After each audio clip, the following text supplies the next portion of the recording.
বংশগতি আৰু ক্ৰমবিকাশ এই চেপ্টাৰটোৰ ভিতৰত কি কি ইম্পৰ্টেণ্ট MCQ কুৱেশ্যন আছে A to Z এইটো ভিডিঅ'ত আলোচনা কৰিম। মই তোমালোকক এইটো ভিডিঅ'ত যিকেইটা MCQ কুৱেশ্যন আলোচনা কৰিম তাৰে ভিতৰত তোমালোক মেট্ৰিকত 100% চিউৰ কমন পাবা। যদি তোমালোকৰ কোনোবা এটা কুৱেশ্যনৰ উত্তৰ কনফিউজ লাগে তেনেহলে মোক কমেন্ট কৰি কবা, মই তোমালোকক বুজাই দিবলৈ চেষ্টা কৰিম। এতিয়া আমি চাই লওঁ কি কি ইম্পৰ্টেণ্ট MCQ কুৱেশ্যন আছে। প্ৰথম ইম্পৰ্টেণ্ট MCQ কুৱেশ্যনটো হ'ল 1 নং কুৱেশ্যনটো চাবা, বংশগতি বিদ্যাৰ জনক কোন? ডাৰউইন, গ্ৰেগৰ জোহান মেণ্ডেল, ৰাদাৰফৰ্ড, ওপৰৰ এটাও নহয়। কুৱেশ্যনটো কি কৈছে? তোমালোক যেতিয়া MCQ কুৱেশ্যন কৰিবা প্ৰথমতে কুৱেশ্যনটো বুজি ল'বা, তাৰপিছত কোনটো অপশ্যন শুদ্ধ উত্তৰ হ'ব সেইটো চাবা। এতিয়া আমি প্ৰথমতে কুৱেশ্যনটো বুজি লওঁ। বংশগতি বিদ্যাৰ জনক কোন সেইটো আমাক লিখিব কৈছে। এতিয়া তোমালোক মনত কৰিবা বংশগতি বিদ্যাৰ জনক হ'ল কোন হ'ব? Gregor Johann Mendel. বুজি পালা? কোনটো অপশ্যন শুদ্ধ উত্তৰ হ'ব? বি নং অপশ্যনটো শুদ্ধ উত্তৰ, গ্ৰেগৰ জোহান মেণ্ডেল। উত্তৰ গ্ৰেগৰ জোহান মেণ্ডেল হৈ গ'ল। এতিয়া নেক্সট ইম্পৰ্টেণ্ট কুৱেশ্যনলৈ গুচি যাওঁ। ডাৰউইনৰ মতবাদটো কি বুলি কোৱা হয়? পৰিৱেশ নিৰ্বাচন মতবাদ, প্ৰাকৃতিক নিৰ্বাচন মতবাদ, প্ৰাকৃতিক মতবাদ, ওপৰৰ এটাও নহয়। কুৱেশ্যনটো কি কৈছে? ডাৰউইনৰ মতবাদটোক কি বুলি কোৱা হয় সেইটো আমাক লিখিব কৈছে। এতিয়া তোমালোক মনত কৰিবা ডাৰউইনৰ মতবাদটোক প্ৰাকৃতিক নিৰ্বাচন মতবাদ বুলি কোৱা হয়। বুজি পালা? কোনটো অপশ্যন শুদ্ধ উত্তৰ হ'ব? বি নং অপশ্যনটো শুদ্ধ উত্তৰ, প্ৰাকৃতিক নিৰ্বাচন মতবাদ। উত্তৰ প্ৰাকৃতিক নিৰ্বাচন মতবাদ হৈ গ'ল। এতিয়া নেক্সট ইম্পৰ্টেণ্ট কুৱেশ্যনলৈ গুচি যাওঁ। ডেছ অংগসমূহ জীৱবিলাকৰ একেটা পূৰ্বপুৰুষৰ পৰা উৎপত্তি হোৱাটো বুজা। দুৰ্বল, লুপ্তপ্ৰায়, শক্তিশালী, অকামিলা। কুৱেশ্যনটো কি কৈছে? ডেছ অংগসমূহ মানে কোনবিলাক অংগসমূহ জীৱবিলাকৰ একেটা পূৰ্বপুৰুষৰ পৰা উৎপত্তি হোৱাটো বুজা সেইটো আমাক লিখিব কৈছে। এতিয়া তোমালোক মনত কৰিবা লুপ্তপ্ৰায় অংগসমূহ জীৱবিলাকৰ একেটা পূৰ্বপুৰুষৰ পৰা উৎপত্তি হোৱাটো বুজা। বুজি পালা? কোনটো অপশ্যন শুদ্ধ উত্তৰ হ'ব? বি নং অপশ্যনটো শুদ্ধ উত্তৰ, লুপ্তপ্ৰায়। উত্তৰ লুপ্তপ্ৰায় হৈ গ'ল। এতিয়া নেক্সট ইম্পৰ্টেণ্ট কুৱেশ্যনলৈ গুচি যাওঁ। ফিলছফী জুলজিক নামৰ গ্ৰন্থখন কোনে ৰচনা কৰিছিল? লেমাৰ্ক, ডাৰউইন, মেণ্ডেল, এটাও নহয়। কুৱেশ্যনটো কি কৈছে? ফিলছফী জুলজিক নামৰ গ্ৰন্থখন কোনে ৰচনা কৰিছিল সেইটো আমাক লিখিব কৈছে। এতিয়া তোমালোক মনত কৰিবা ফিলছফী জুলজিক নামৰ গ্ৰন্থখন লেমাৰ্কে ৰচনা কৰিছিল। বুজি পালা? কোনটো অপশ্যন শুদ্ধ উত্তৰ হ'ব? এ নং অপশ্যনটো শুদ্ধ উত্তৰ হ'ব, লেমাৰ্ক। উত্তৰ লেমাৰ্ক হৈ গ'ল। এতিয়া নেক্সট ইম্পৰ্টেণ্ট কুৱেশ্যনলৈ গুচি যাওঁ। কোন চনত মেণ্ডেলীয় বংশগতি সম্পৰ্কীয় তথ্যই পূৰ্ণ স্বীকৃতি লাভ কৰে? কুৱেশ্যনটো কি কৈছে? কোন চনত মেণ্ডেলীয় বংশগতি সম্পৰ্কীয় তথ্যই পূৰ্ণ স্বীকৃতি লাভ কৰে সেই চনটোৰ কথা লিখিব কৈছে। এতিয়া তোমালোক মনত কৰিবা 1900 চনত মেণ্ডেলীয় বংশগতি সম্পৰ্কীয় তথ্যই পূৰ্ণ স্বীকৃতি লাভ কৰে। কোনটো অপশ্যন শুদ্ধ উত্তৰ হ'ব? ডি নং অপশ্যনটো শুদ্ধ উত্তৰ হ'ব, 1900 চনত। উত্তৰ 1900 চনত হৈ গ'ল। এতিয়া নেক্সট ইম্পৰ্টেণ্ট কুৱেশ্যনলৈ গুচি যাওঁ। এতিয়া তোমালোক 6 নং কুৱেশ্যনটো চাবা, মানুহৰ জনন কোষত থকা সমৰূপী ক্ৰমজমৰ সংখ্যা কিমান? 22 ডাল, 23 ডাল, 24 ডাল, ওপৰৰ এটাও নহয়। কুৱেশ্যনটো কি কৈছে? মানুহৰ জনন কোষত থকা সমৰূপী ক্ৰমজমৰ সংখ্যা কিমান সেইটো আমাক লিখিব কৈছে। এতিয়া তোমালোক মনত কৰিবা মানুহৰ জনন কোষত থকা সমৰূপী ক্ৰমজমৰ সংখ্যা কেইডাল হ'ব? 23 ডাল। বুজি পালা? কোনটো অপশ্যন শুদ্ধ উত্তৰ হ'ব?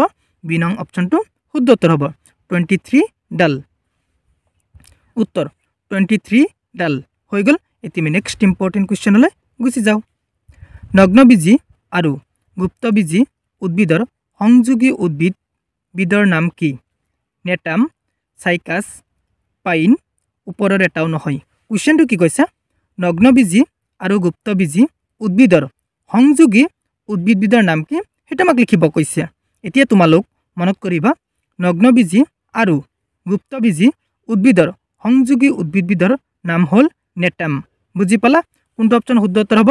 এ নং অপশ্যনটো শুদ্ধ উত্তৰ হ'ব নেটাম উত্তৰ নেটাম হৈ গ'ল এতিয়া আমি নেক্সট ইম্পৰ্টেণ্ট কুৱেশ্যনলৈ গুচি যাওঁ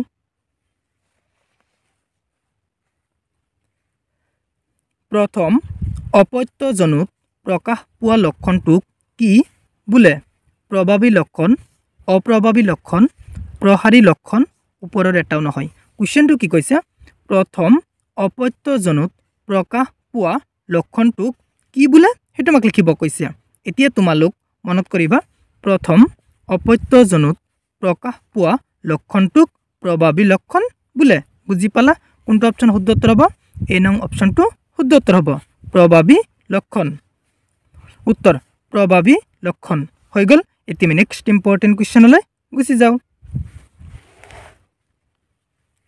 এক সংকৰণ পৰীক্ষাৰ ব্যক্ত ৰূপ অনুপাতটো কি 3:1 1:2 4:1 ওপৰৰ এটাও নহয় কুৱেশ্যনটো কি কৈছে এক সংকৰণ পৰীক্ষাৰ ব্যক্ত ৰূপ অনুপাতটো কি সেইটো আমাক লিখিব কৈছে এতিয়া তোমালোক মনত কৰিবা এক সংকৰণ পৰীক্ষাৰ ব্যক্ত ৰূপ অনুপাতটো হ'ব কি হ'ব 3:1 কোনটো অপশ্যন শুদ্ধ উত্তৰ হ'ব এ নং অপশ্যনটো শুদ্ধ উত্তৰ হ'ব 3:1 উত্তৰ 3:1 হৈ গ'ল এতিয়া আমি নেক্সট ইম্পৰ্টেণ্ট কুৱেশ্যনলৈ গুচি যাওঁ জিন কিহেৰে গঠিত DNA mRNA RNA tRNA কুৱেশ্যনটো কি কৈছে জিন কিহেৰে গঠিত সেইটো আমাক লিখিব কৈছে এতিয়া তোমালোক মনত কৰিবা জিন DNA ৰে গঠিত বুজি পালা কোনটো অপশ্যন শুদ্ধ উত্তৰ হ'ব এ নং অপশ্যনটো শুদ্ধ উত্তৰ হ'ব DNA উত্তৰ DNA হৈ গ'ল এতিয়া আমি নেক্সট ইম্পৰ্টেণ্ট কুৱেশ্যনলৈ গুচি যাওঁ এতিয়া তোমালোক 11 নং কুৱেশ্যনটো চাবা ক্ৰমজমৰ জিন অৱস্থিত স্থানক কি বোলে কোষ লকাছ নিউক্লিয়াছ ওপৰৰ এটাও নহয় কুৱেশ্যনটো কি কৈছে ক্ৰমজমৰ জিন অৱস্থিত স্থানক কি বোলে সেইটো আমাক লিখিব কৈছে এতিয়া তোমালোক মনত কৰিবা ক্ৰমজমৰ জিন অৱস্থিত স্থানক লকাছ বোলে বুজি পালা কোনটো অপশ্যন শুদ্ধ উত্তৰ হ'ব বি নং অপশ্যনটো শুদ্ধ উত্তৰ হ'ব লকাছ উত্তৰ লকাছ হৈ গ'ল এতিয়া আমি নেক্সট ইম্পৰ্টেণ্ট কুৱেশ্যনলৈ গুচি যাওঁ ক্ৰমজমৰ জিনৰ পৰিৱৰ্তনৰ বাবে হোৱা ব্যক্তৰূপৰ পৰিৱৰ্তনক কি বোলে অন্ত পৰিৱৰ্তন উৎপৰিৱৰ্তন বহি পৰিৱৰ্তন ওপৰৰ এটাও নহয় কুৱেশ্যনটো কি কৈছে ক্ৰমজমৰ জিনৰ পৰিৱৰ্তনৰ বাবে হোৱা ব্যক্তৰূপৰ পৰিৱৰ্তনক কি বোলে সেইটো আমাক লিখিব কৈছে এতিয়া তোমালোক মনত কৰিবা ক্ৰমজমৰ জিনৰ পৰিৱৰ্তনৰ বাবে হোৱা ব্যক্তৰূপৰ পৰিৱৰ্তনক উৎপৰিৱৰ্তন বোলে বুজি পালা কোনটো অপশ্যন শুদ্ধ উত্তৰ হ'ব বি নং অপশ্যনটো শুদ্ধ উত্তৰ হ'ব উৎপৰিৱৰ্তন উত্তৰ উৎপৰিৱৰ্তন হৈ গ'ল এতিয়া আমি নেক্সট ইম্পৰ্টেণ্ট কুৱেশ্যনলৈ গুচি যাওঁ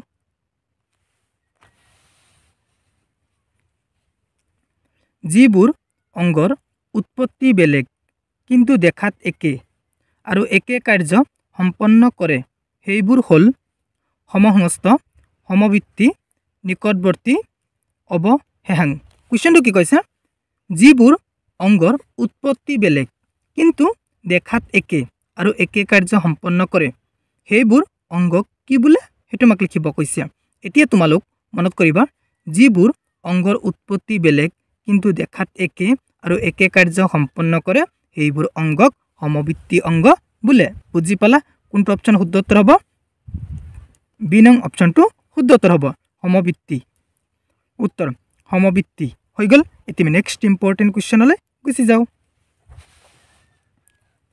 মানুহৰ উৎপত্তি হৈছিল এছিয়াত আফ্ৰিকাত অষ্ট্ৰেলিয়াত ইউৰোপত কুৱেশ্যনটো কি কৈছে মানুহৰ উৎপত্তি হৈছিল মানে মানুহৰ ক'ত উৎপত্তি হৈছিল সেইটো আমাক লিখিব কৈছে এতিয়া তোমালোক মনত কৰিবা মানুহৰ উৎপত্তি হৈছিল ক'ত হৈছিল মানুহৰ উৎপত্তি হৈছিল আফ্ৰিকাত বুজি পালা কোনটো অপশ্যন শুদ্ধ উত্তৰ হ'ব বি নং অপশ্যনটো শুদ্ধ উত্তৰ হ'ব আফ্ৰিকাত উত্তৰ আফ্ৰিকাত হৈ গ'ল এতিয়া আমি নেক্সট ইম্পৰ্টেণ্ট কুৱেশ্যনলৈ গুচি যাওঁ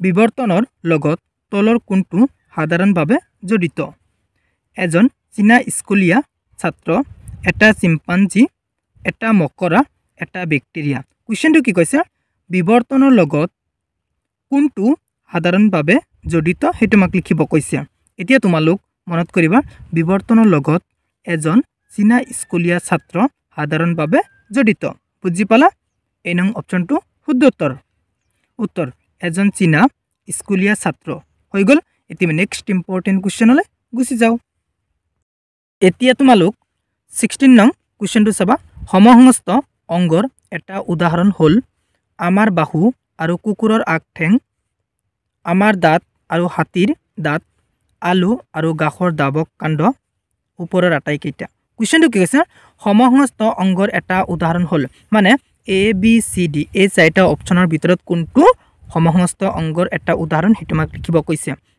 16 নং কুৱেশ্যনটো মই আগতে বুজাই থৈ দিছোঁ যেতিয়া মই অনুশীলনী কুৱেশ্যন আলোচনা কৰিছিলোঁ তেতিয়া মই আলোচনা কৰিছিলোঁ যদি তোমালোক চোৱা নাই ডেছক্ৰিপশ্যনত লিংক আছে চাই লোৱা এইটোৰ শুদ্ধ উত্তৰ হ'ব ডি নং অপচনটো শুদ্ধ উত্তৰ ওপৰৰ আটাইকেইটা মানে আমাৰ বাহু আৰু কুকুৰৰ আগঠেং আমাৰ দাঁত আৰু হাতীৰ দাঁত আলু আৰু গাখৰ দাবক কাণ্ড এই তিনিটা উদাহৰণ হ'ব সমসংস্থ অংগৰ উদাহৰণ বুজি পালা সেইকাৰণে শুদ্ধ উত্তৰটো হ'ব ওপৰৰ আটাইকেইটা উত্তৰ ওপৰৰ আটাইকেইটা হৈ গ'ল এতিয়া নেক্সট ইম্পৰ্টেণ্ট কুৱেশ্যনলৈ গুচি যাওঁ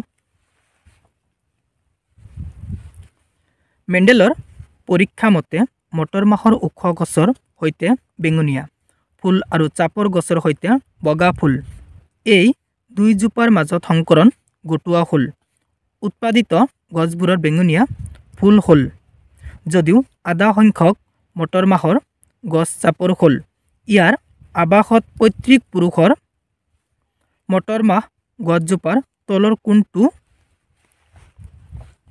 জিনীয় সংযুক্তি বৰ্ণনা কৰিব পৰা যাব এইটো কুৱেশ্যন মই আগতে বুজাই থৈ দিছিলোঁ যেতিয়া অনুশীলনী কুৱেশ্যন আলোচনা কৰিছিলোঁ যদি তোমালোক চোৱা নাই ডেছক্ৰিপশ্যনত লিংক আছে চাই লোৱা এইটো কুৱেশ্যনৰ শুদ্ধ উত্তৰ হ'ব চি নং অপচনটো শুদ্ধ উত্তৰ capital T small tea capital W small W হৈ গ'ল এতিয়া নেক্সট ইম্পৰ্টেণ্ট কুৱেশ্যনলৈ গুচি যাওঁ এতিয়া তোমালোক 18 নং কুৱেশ্যনটো চাবা জীৱৰ ক্ৰমবিকাশ প্ৰক্ৰিয়াত যি প্ৰক্ৰিয়াৰ দ্বাৰা কোনো এটা প্ৰজাতিৰ জীৱসমূহৰ চাৰিত্ৰিক বৈশিষ্ট্যসমূহৰ বিভিন্ন কাৰকৰ প্ৰভাৱৰ ফলত পৰিৱৰ্তন ঘটি নতুন চাৰিত্ৰিক বৈশিষ্ট্য সম্পন্ন জীৱৰ উদ্ভৱ হয় সেই প্ৰক্ৰিয়াকে বোলা হয় প্ৰজাতিকৰণ ক্ৰমবিকাশ বংশানুক্ৰম বিভিন্নতা কুৱেশ্যনটো কি কৈছে জীৱৰ ক্ৰমবিকাশ প্ৰক্ৰিয়াত যি প্ৰক্ৰিয়াৰ দ্বাৰা কোনো এটা প্ৰজাতিৰ জীৱসমূহৰ চাৰিত্ৰিক বৈশিষ্ট্যসমূহৰ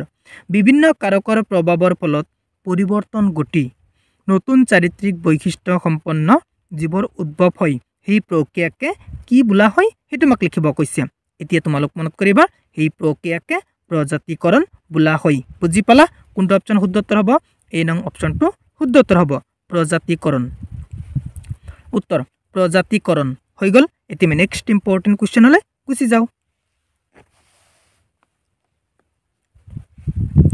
যদি জিনীয় গাঁথনি ওখ আৰু চাপৰ যুক্ত গছৰ মাজত সংকৰণ ঘটোৱা হয় পিছৰটো অপত্যজনত আমি কোন ধৰণৰ গছ পাম ওখ আৰু চাপৰ দুই ধৰণৰ কেৱল ওখ কেৱল চাপৰ ওপৰৰ কোনো ধৰণৰেই নহয় কুৱেশ্যনটো কি কৈছে জিনীয় গাঁথনি ওখ আৰু চাপৰ যুক্ত গছৰ মাজত সংকৰণ ঘটোৱা হয় যদি পিছৰ অপত্যজনত আমি কেনে ধৰণৰ গছ পাম সেইটো আমাক লিখিব কৈছে এতিয়া তোমালোক মনত কৰিবা জিনীয় গাঁথনি ওখ আৰু চাপৰ মটৰ মাহৰ মাজত যদি আমি সংকৰণ ঘটাওঁ তেনেহ'লে পিছৰ অপত্যজনত আমি কেৱল ওখ মটৰ মাহৰ গছ পাম বুজি পালা কোনটো অপচন শুদ্ধ উত্তৰ হ'ব বি নং অপচনটো শুদ্ধ উত্তৰ হ'ব কেৱল ওখ উত্তৰ কেৱল ওখ হৈ গ'ল এতিয়া নেক্সট ইম্পৰ্টেণ্ট কুৱেশ্যনলৈ গুচি যাওঁ মেণ্ডেলৰ এক সংকৰণ পৰীক্ষাৰ ব্যক্ত ৰূপ অনুপাতটো হ'ল 1:2 2:1 1:3 3:1 কুৱেশ্যনটো কি কৈছে মেণ্ডেলৰ এক সংকৰণ পৰীক্ষাৰ ব্যক্ত ৰূপৰ অনুপাতটো কি সেইটো আমাক লিখিব কৈছে এতিয়া তোমালোক মনত কৰিবা মেণ্ডেলৰ এক সংকৰণ পৰীক্ষাৰ ব্যক্ত ৰূপৰ অনুপাতটো হ'ল 3:1 কোনটো অপচন শুদ্ধ উত্তৰ হ'ব ডি নং অপচনটো শুদ্ধ উত্তৰ হ'ব 3:1 উত্তৰ 3:1 হৈ গ'ল এতিয়া নেক্সট ইম্পৰ্টেণ্ট কুৱেশ্যনলৈ গুচি যাওঁ এতিয়া তোমালোক 21 নং কুৱেশ্যনটো চাবা এজোপা হালধীয়া আৰু গুৰণীয়া বীজ বহন কৰা আৰু আনজোপা সেউজীয়া আৰু সুতুৰা বহন কৰা দুজোপা মটৰ মাহৰ গছৰ মাজত যেতিয়া সংকৰণ ঘটোৱা হয় তেতিয়া দ্বিতীয় জনুৰ গছবোৰ যি অনুপাতত পোৱা যাব সেইটো হ'ল কুৱেশ্যনটো কি কৈছে এজোপা হালধীয়া আৰু গুৰণীয়া বীজ বহন কৰা আৰু আনজোপা সেউজীয়া আৰু সুতুৰা বীজ বহন কৰা দুজোপা মটৰ মাহৰ মাজত যদি সংকৰণ ঘটোৱা হয় তেতিয়া দ্বিতীয় জনুৰ গছবোৰ কি অনুপাতত পোৱা যাব সেইটো আমাক লিখিব কৈছে এতিয়া তোমালোক মনত কৰিবা এজোপা হালধীয়া আৰু গুৰণীয়া বীজ বহন কৰা আৰু আনজোপা সেউজীয়া আৰু সুতুৰা বীজ বহন কৰা দুজোপা মটৰ মাহৰ মাজত যদি আমি সংকৰণ ঘটাও তেতিয়াহ'লে কি হ'ব দ্বিতীয় জনুৰ গছবোৰ কি অনুপাতত পোৱা যাব 9:3:3:1 অনুপাতত পোৱা যাব বুজি পালা চি নং অপশ্যনটো শুদ্ধ উত্তৰ 9:3:3:1 হৈ গ'ল এতিয়া নেক্সট ইম্পৰ্টেণ্ট কুৱেশ্যনলৈ গুচি যাওঁ বিবৰ্তন ঘটাৰ কাৰণ হ'ল DNA প্ৰতিলিপিকৰণৰ ত্ৰুটি প্ৰাকৃতিক নিৰ্বাচন জিনিয়ৰ ডাল ওপৰৰ আটাইকেইটা কুৱেশ্যনটো কি কৈছে বিবৰ্তন ঘটাৰ কাৰণ হ'ল মানে বিবৰ্তন ঘটাৰ কাৰণ কি সেইটো আমাক লিখিব কৈছে এতিয়া তোমালোক মনত কৰিবা বিবৰ্তন ঘটাৰ কাৰণ হ'ল DNA প্ৰতিলিপিকৰণৰ ত্ৰুটি প্ৰাকৃতিক নিৰ্বাচন জিনিয়ৰ ডাল এই তিনিটাই হ'ল বিবৰ্তন ঘটাৰ কাৰণ বুজি পালা সেইকাৰণে শুদ্ধ উত্তৰ হ'ব ওপৰৰ আটাইকেইটা উত্তৰ ওপৰৰ আটাইকেইটা হৈ গ'ল এতিয়া নেক্সট ইম্পৰ্টেণ্ট কুৱেশ্যনলৈ গুচি যাওঁ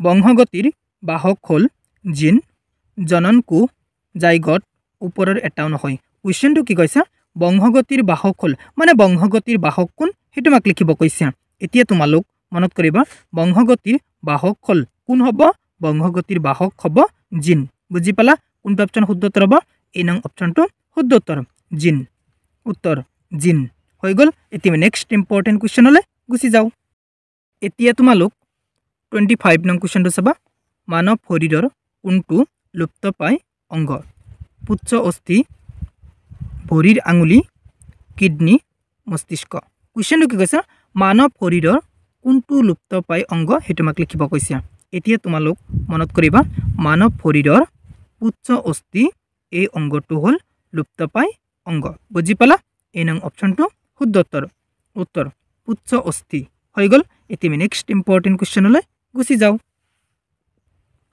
এতিয়া তোমালোক 27 নং কুৱেশ্যনটো চাবা মানৱ দেহত লিংগ নিৰ্ণয়ক ক্ৰমজম হ'ল 23 যোৰ 22 যোৰ এযোৰ ওপৰৰ এটাও নহয় কুৱেশ্যনটো কি কৈছে মানৱ দেহত লিংগ নিৰ্ণয়ক ক্ৰমজম কেইযোৰ সেইটো আমাক লিখিব কৈছে এতিয়া তোমালোক মনত কৰিবা মানৱ দেহত লিংগ নিৰ্ণয়ক ক্ৰমজম এযোৰ বুজি পালা কোনটো অপশ্যন শুদ্ধ উত্তৰ হ'ব চি নং অপশ্যনটো শুদ্ধ উত্তৰ হ'ব এযোৰ উত্তৰ এযোৰ হৈ গ'ল কিছুমানে ক'ব পাৰে দেই 26 আৰু 24 এই দুটা কুৱেশ্যন মই কিয় কোৱা নাই এই দুটা কুৱেশ্যন মই ডাবল লিখিছোঁ সেইকাৰণে মই এই দুটা কুৱেশ্যন এতিয়া নকওঁ আগতে মই কৈছোঁ এতিয়া আমি নেক্সট ইম্পৰ্টেণ্ট কুৱেশ্যনলৈ গুচি যাওঁ এতিয়া তোমালোক 28 নং কুৱেশ্যনটো চাবা পুৰুষৰ ক্ষেত্ৰত লিংগ নিৰ্ণয়ক ক্ৰমজম যোৰ হ'ল XX XY XX আৰু XY দুয়োডাল ওপৰৰ এটাও নহয় কুৱেশ্যনটো কি কৈছে পুৰুষৰ ক্ষেত্ৰত লিংগ নিৰ্ণয়ক ক্ৰমজম যোৰ কোন যোৰ হয় সেইটো আমাক লিখিব কৈছে এতিয়া তোমালোক মনত কৰিবা পুৰুষৰ ক্ষেত্ৰত লিংগ নিৰ্ণয়ক ক্ৰমজম যোৰ হ'ল XY বুজি পালা বি নং অপশ্যনটো শুদ্ধ উত্তৰ XY হৈ গ'ল এতিয়া নেক্সট ইম্পৰ্টেণ্ট কুৱেশ্যনলৈ গুচি যাওঁ